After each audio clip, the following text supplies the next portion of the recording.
La CUP Gent de Gramenet diem prou. El PSC està omplint els nostres barris de càmeres de videovigilància. Porten ja 21 i volen instal·lar-ne moltes més. Les càmeres de videovigilància no solucionen els problemes com la pobresa, l'exclusió social, el fracàs escolar o la falta d'oportunitats que té el nostre jovent. Aquestes problemàtiques, les problemàtiques reals que pateix la ciutat, només es solucionen amb polítiques socials, amb comunitàries i educatives. El que sí que fan les càmeres és vigilar-nos, controlar-nos i criminalitzar els barris populars, la població migrada i la mobilització social.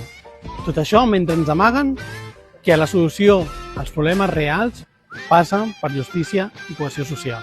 Per això exigim que l'Ajuntament aturi immediatament la instal·lació d'aquestes càmeres de videovigilància, que sigui transparent amb els contractes i el cost que han tingut, que l'Ajuntament i les partides en polítiques socials i que siguem les veïnes les que decidim quina política i quin model de seguretat volem a la nostra ciutat.